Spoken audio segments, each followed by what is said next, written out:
Ni nyuma y'ifatwa rya Kanyabayonga, intare za Sarambwe zakoze ibikomeye zongera kujegeza ubutegetsi bwa Perezida Felix Antoine Tshisekedi. Inama y'ikitaraganya yateraniye Kinshasa igamije gufata ingamba zo guhagarika M23 ikomeje kwigarurira ibice byinshi by'umurasirazuba bwa Repubulika ya Demokarasi ya Kongo. Ni mu gihe kandi ihuriro ry'imitwe ya politike n'igisirikare rya AFC ryasezeranyije abanyekongo b'impunzi batataniye hirya no hino ibintu bikomeye. Bana natwe dusesengurana aya makuru akomeye ku mutekano, politike na diplomasi. Ukande subscribe ni kuri buto y'umutuku kuri no kunzogera, tubane mu makuru atandukanye tubagezaho. Nguhaye ikaze. Inama idasanzwe yateraniye Kinshasa igamije gufata ingamba zo guhagarika M23 ikomeje kwigarurira ibice byinshi bitandukanye mu burasirazuba bwa Repubulika ya Demokarasi ya Kongo. Ni inama yateranye ku munsi w'ejo hashize tariki ya 29 z'ukwa gatandatu 2024, iteranira mu murwa mukuru w'igihugu cya RDC, ikaba yari yobowe na Perezida Felix Antoine Tshisekedi nk'uko byatambutse kuri televiziyo y'igihugu. Bikaba byatangajwe n'umuvugizi wa guverinoma y'iki gihugu Patrick Muyaya. Iyi nama ikaba yitabiriwe n'abakora mu nzego z'umutekano, harimo abasirikare bakuru n'abapolisi ndetse n'abaministire. Nk'uko byatangajwe n'umuvugizi wa guverinoma Patrick Muyaya, yavuze ko iyi nama yari yobowe na Perezida wa Repubulika kandi ko yari igamije kurebera hamwe icyakorwa kugira ngo igisirikare cy'iki gihugu hamwe n'abagifasha bahagarika abarwanyi ba M23 badakomeza kubohoza ibindi bice byo mu ntara ya Kivu ya ruguru. Ni mu gihe aba barwanyi b'uyu mutwe bakomeje gufata n'ibindi bice ku muvuduko utari usanzwe nyuma yo kwigarurira umujyi wa Kanyabayonga wo bigaruriye kuwa gatanu tariki ya 28 z'uku kwezi kwa gatandatu. Ni mu gihe intare za Sarambwe zakajije umurego wo kubohoza ibindi bice nyuma y'iminsi 2 gusa. Minisitiri w'intebe w'iki gihugu Judith Suminwa yari yatangaje ko ingabo ze ziri kongererwa imbaraga kugira ngo zihashe ababarwanye ba M23. Ibyo Suminwa yabitangaje ubwo yari mu ruzinduko rwe rw'akazi yagiriye i Goma. Muri icyo gihe yanavuze ko M23 izirukanwa paka igasubizwa iyo yavuye. Tshisekedi akoresheje inama mu gihe M23 kuri uyu wa gatandatu yafashe utundi duce two muri teritwari ya Rubero nk'ahitwa Ruwufa, Kayina na Kirumba yo muri teritwari ya Rubero. Ndetse kandi uyu mutwe wafashe n'inkambi y'igisirikare yari ingenzi ku ruhande rw'ingabo za leta ya Kongo. Iyo nkambi ikaba yitwa Kasando, iherereye mu ntera y'ibirometero nka 12 uvuye muri Kanyabayonga. Amakuru akomeje kuva muri ibyo bice aravuga ko iyi nkambi yari ihuriyemo ingabo zarwanaga ku ruhande rwa leta ya Kinshasa. M23 yayifatiyemo ibikoresho bya gisirikare byinshi ndetse ikaba yari irimo abasirikare benshi ndetse bamwe muri bo bakaba bahasize ubuzima. Aba basirikare bahasize ubuzima barimo ingabo z'u Burundi, abacancuro, Wazalendo, FDLR, FARDC n'abo mu ngabo za SADC. Ibi bikaba ari ibikorwa bidasanzwe bikomeje kujegeza ubutegetsi bwa Felix Antoine Tshisekedi. Ku rundi ruhande, Colonel Nangu uhagarariye ihuriro ry'imitwe ya politike n'igisirikare rya AFC yasezeranyije abanyekongo batataniye hirya no hino ibintu bikomeye cyane. Ibikubiye mu butumwa buri mu ibaruwa umuhuzabikorwa wa AFC Colonel Nanga yashize hanze akoresheje urubuga rwe rwa X abwira abanyekongo ko bagiye guhabwa umutekano usesuye ndetse ko n'abahunze bagiye gucurwa mu gihugu cyabo. Avuga ko ibyo bigiye kuba vuba aha. Iyi baruwa ndende yashizwe hanze kuri uyu wa gatandatu tariki ya 29 z'uku kwezi kwa gatandatu, itangira yibutsa abanyekongo umunsi w'ubwigenge iki gihugu cya Repubulika ya Demokarasi ya Kongo cyabonye ku itariki 30 z'ukwa gatandatu 1960. Avuga ko abanyekongo basigaranye inzira imwe ya AFC yo kugira ngo bibohore burundu ubutegetsi yita ko ari bubi bwa Perezida Felix Tshisekedi. Agaragaza ko AFC ariyo ikubiyemo amahoro na politike nziza izageza abaturage ba RDC ku majyambere arambye. Muri iyi baruwa kandi Nanga yanashimiye abaturage batera inkunga AFC ndetse avuga ko gufasha ingabo za AFC ari ukwiteganyiriza mu bihe biri imbere. Ntiyahwemye no kugaragaza ko AFC igikeneye inkunga y'abaturage bashaka kwigobotora ubutegetsi bwa Kinshasa. Iyi barwa ya Colonel Nanga ikomeza ivuga ko AFC iri mu nzira zo guhagarika umutekano muke wakomeje kubera imbogamizi imiryango y'abanyekongo, maze aza kwizeza abaturage abaturage baturiye iburasirazuba bw'iki gihugu ko bagiye kuvanwa mu nkambi no gutahana mu ngo z'iwabo. Yemeza ko ibyo bigiye gukorwa mu gihe gito kiri imbere. Aha yavuze ko abaturage bagiye gukurwa mu nkambi ari abo mu nkengero za Goma n'impunzi zagiye zihungira mu bihugu byo hanze ya RDC, harimo abahungiye mu Rwanda, muri Uganda, muri Tanzania, muri Kenya ndetse n'ahandi. Niyahwemye kandi gusezeranya abanyekongo baturiye mu ntara ya 26 z'iki gihugu, ababwira ko Tshisekedi n'ubutegetsi bwe ko bagiye kwirukanwa ku neza cyangwa ndetse no ku nabi, ndetse akavuga ko ingabo ze zamaze gucika intege. Ibaruwa ya Colonel Nanga isoza ivuga ko ihamagariye abanyekongo guhagurukana n'iyonka bagaharanira demokarasi no gushyigikira AFC. Ku rundi ruhande kandi iri joro rishira ku itariki 30 Kamena Kanyabayonga aba FARDC binjiye nk'abacengezi baza basanganira aba FDLR bari barahungiye mu ndake bagaba ibitero bikomeye ku ngabo za M23.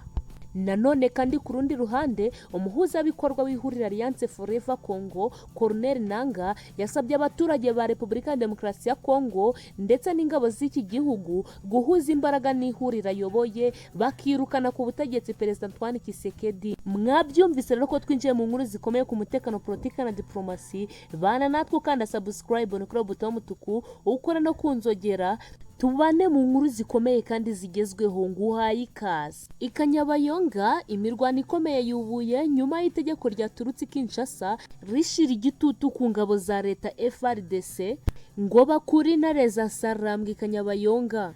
Ikaba ari imirwano yongeye kubura mu duce dutandukanye nk'uko byemejwe n'umuvugizi wa M23 wavuze ko imirwano ikomeye ikomeje kubera mu duce dutandukanye, ariko ko bakomeje kwirwanaho ko nta gace na kamwe bagomba kuvamo, ahubwo ko bakomeje gukora iyo bwabaga ngo bafatane n'utundi duce. Yakomeje yizeza abaturage ko nta kizahungabanya umutekano wabo mu duce M23 yamaze gufata. Ni mu gihe Colonel Nanga yahamagariye abanyekongo gufatanya na AFC kwirukana Felix Antoine Tshisekedi. Mu ijambo rikomeye ryaritegerezanyijwe amatsiko, Colonel Nanga yasabye abaturage ba Repubulika ya Demokarasi ya Congo ndetse n'ingabo z'iki gihugu guhuza imbaraga n'ihuriro ayoboye bakirukana ubutegetsi bwa Felix Antoine Tshisekedi. Ibyo yabivuze mu kiganiro yagize ku banyekongo kuri uyu wa gatandatu tariki 29 Kamena. Ni ijambo yavuze mbere y'umunsi umwe ngo Repubulika ya Demokarasi ya Congo yizize imyaka 64 ishize bahawe ubwigenge n'Ababiligi. Bwana Nanga yibukije ko kuva muri 2019 ubwo Tshisekedi yageraga ku butegetsi nta na rimwe ingabo za Repubulika ya Demokarasi ya Congo zirakora karasisi mu rwego rwo kwizihiza uyu munsi. Uyu mugabo wigeze kuba perezida wa komisiyo y'amatora muri RDC ahubwo yashinjije Tshisekedi gusanya igisirikare cya Congo, kugicamo ibice, kukizanamo itonesha ndetse no kugica intege. Nanga yavuze ko kuri ubu Tshisekedi asigaye azamura mu ntera abajenerali bahuje ubwoko, akaba ari n'abahinyenyeri bonyine. Ibyo avuga ko binyuranyije n'ingingo ya 188 n'iya 189 y'itegeko nshinga rya Repubulika ya Demokarasi ya Congo. Uyu mugabo mu ijambo rye yavuze ko Tshisekedi yagambaniye abanyekongo, anashimangira ko aricyo gihe cyo kumwirukana ku butegetsi. Mu magambo ye yagize ati, igihe kirageze ngo tugire icyo dukora, tubona Chilombo nk'uwatengushye Repubulika ya Demokarasi ya Congo, uwatumye igihugu cyacu kiba ikinyantege nke ndetse akanagurisha ubusugire bwacu binyuze mu guca intege inzego zacyo za gisirikare ndetse n'iz'umutekano. Birihutirwa cyane ngo dushyire iherezo kuri ubu butegetsi budindiza iterambere ry'igihugu cyacu. Igihe kirageze ngo tubitinyuke hanyuma tubirwanire. Tugomba kurwanya ubu butegetsi bw'abanyarugomo, ibisambo, abanyereza umutungo w'igihugu ndetse n'ababeshya ruharwa babyinagaza abaturage bacu. Uyu mugabo kandi yagaragaje ko Tshisekedi ari gashoza ntambara mu karere k'ibiyaga bigari, ngo nyuma yo kumushinja gukorana n'imitwe nka FDLR, ibirenze ibyo akaba yarafashe ingabo z'ibihugu nk'u Burundi ndetse n'iza SADC akazambika impuzankano z'igisirikare cya Congo. Mu gukomeza kugaragaza intege nke za Tshisekedi, Nanga yavuze ko kandi ko ari we perezida wa Repubulika ya Demokarasi ya Kongo ucungirwa umutekano n'abacancuro b'abazungu, ibyatumye yibaza niba yaba afite ubwoba bw'ingabo ze kandi ahora yigamba ko yazongereye ubushobozi. Yakomeje amushinja ko kandi ari we inyuma y'ubwicanyi bukorerwa abanyekongo bo mu bice byo mu burasirazuba bw'igihugu nka Goma, Beni, Rubero na Ituri. Ikindi akaba yaratumye RDC yisanga mu bihugu bikennye kurusha ibindi ku isi. Nanga wahamagariye ingabo za Kongo guhuza amaboko na AFC yashinjije Tshisekedi gushaka kwigira nk'umwami wa Kongo kuko akikijwe n'ubutegetsi n'abarimo nyina n'abavandimwe be, babyara be ndetse n'inshuti ze za hafi. Ku rundi ruhande kandi noneho bibaye inkuru mbi ku gisirikare cya FARDC kongera gusubiranamo bwa kabiri, biragaragaza ko bemeye gutsindwa. Aba wazarendo bamaramaje ngo barashaka kwica Chikwe Chitambwe. Nibikomejwe kwibaza n'impuguke mu bya politike zibaza niba wazarendo iri bushobore kunoza uwo mugambi wo gufata Chikwe Chitambwe cyangwa biraba mu magambo gusa.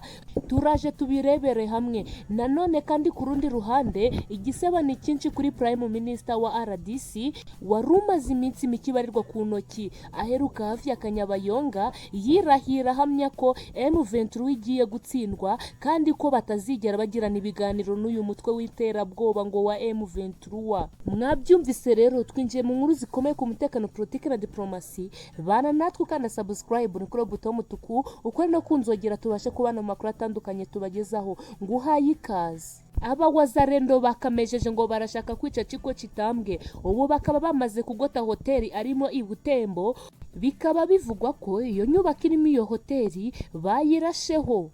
Nanone intare za Sarambwe ngo nagusubira inyuma. Imirwano ikaba yakomereje Kirumba na Butembo, ngo ubu hakaba hari imirwano ikaze. Gusa M23 yemeje ko ishaka kubohoza aka gace ka Butembo, ubundi Goma gahita ijya mu maboko ya M23 nk'uko abaturage batuye Butembo bifuza ko M23 yabafasha kubacungira umutekano. Gusa urufaya rw'amasasu ni rwose rukaba rwambikanye muri Butembo na Kibumba. I Butembo hakaba hari imirwano yo gusubiranamo kuba wazarendo na FARDC, mu gihe Kibumba M23 ikaba ariyo irimo kwirukana inkozi z'ibibi za FARDC. None kandi ku rundi ruhande, nyuma y'uko Prime Minister wa RDC Suminwa Judith aherutse hafi ya Kanyabayonga yarirahiye ahamya ko M23 igiye gutsindwa kandi ko batazigera bagirana ibiganiro na M23, yakomeje yita ko ari umutwe w'iterabwoba. Uyu mugore yarongeye avuga ko u Rwanda ruzahabwa isomo rutazibagirwa. Gusa nyuma y'amagambo ye yuzuye uburakari n'agasuzuguro, intare za Sarambwe zamweretse isomo. Hari hashize ibyumweru bitatu mu gace ka Kanyabayonga haberamo imirwano ikomeye. Gusa ku munsi w'ejo intare za Sarambwe zaraye zegukanya aka gace kose, zirukanya amabaza rendo na FARDC n'abacancuro bafatanyije batwira imishwaro bariruka. Aka gace ubu kakaba kari mu maboko y'intare za Sarambwe, aho zikomeje kwereka igihandro leta ya Kongo, zikomeza urugamba rwo gufata n'utundi duce tukiri mu maboko ya FARDC. Bikaba bikomeje kwibazwa nimba M23 yarabananiye. Gute leta ya Kongo ikomeje kwitwaza u Rwanda ivuga ko ishaka kurutera kandi n'intare za Sarambwe zarabananiye.